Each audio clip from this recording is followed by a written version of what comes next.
चैत्र महिन्याचा तो पवित्र दिवस होता. गावात सर्वत्र उत्साहाचे वातावरण होते, कारण तो दिवस होता रामनवमीचा, मर्यादा पुरुषोत्तम भगवान श्रीराम यांच्या जन्माचा दिवस. गावातील प्रत्येक घर सजले होते.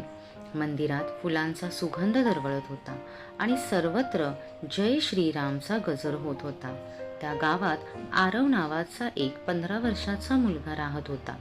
तो खूप जिज्ञासू होता, पण थोडा चंचल आणि अस्थिर मनाचा होता. अभ्यास करताना त्याचे लक्ष लागत नसे आणि तो पटकन रागवत असे. त्याची आई नेहमी म्हणायची, रामासारखं शांत आणि संयमी बन.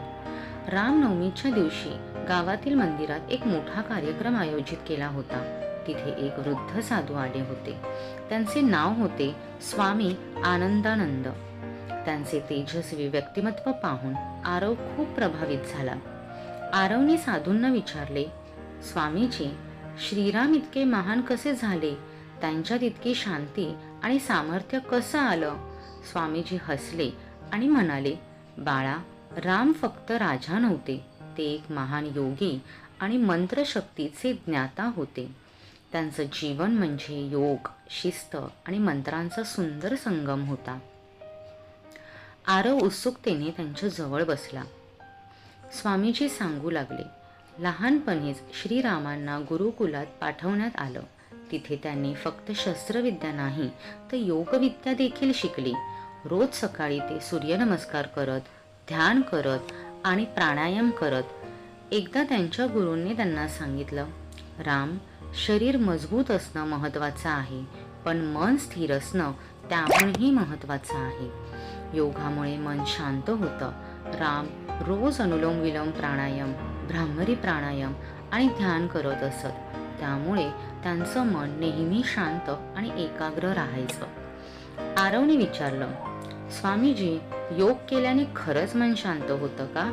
स्वामीजी म्हणाले, हो बाळा, अगदी श्रीरामांसारखं शांत मन तुलाही मिळू शकतं. स्वामीजी पुढे म्हणाले, रामाच्या जीवनात मंत्राचं खूप महत्त्व होतं. राम हे नाव स्वतःमध्ये एक शक्तिशाली मंत्र आहे. असे म्हणतात की रा म्हणजे अग्नी आणि मन म्हणजे शांती. म्हणजेच राम नावाने मनातील सर्व नकारात्मकता जळून जाते आणि शांती प्राप्त होते. हनुमानजी देखील सतत राम नामाचा जप करत असत. त्यामुळे त्यांना अपार शक्ती मिळाली. तूही हा मंत्र जप करू शकतोस. श्रीराम जय राम जय जय राम हा मंत्र मनात शांतपणे जपल्यास मन स्थिर होतं आणि आत्मविश्वास वाढतो. आरव मंत्र ऐकून भारावून गेला. स्वामीजी म्हणाले, मी तुला एक अनुभव सांगतो. एकदा श्रीराम वनवासात गेले होते. अनेक अडचणी, दुःख आणि संकट त्यांच्या समोर होती, पण त्यांनी कधीही धीर सोडला नाही.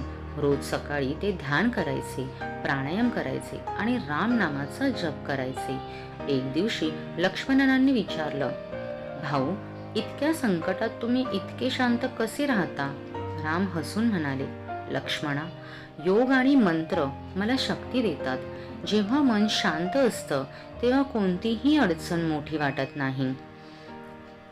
ही कथा ऐकून आरव खूप प्रेरित झाला. त्याने ठरवलं, रोज सकाळी लवकर उठायचं, 5 मिनिटं ध्यान करायचं, प्राणायाम करायचं आणि श्रीराम जय राम जय जय राम हा मंत्र जपायचा.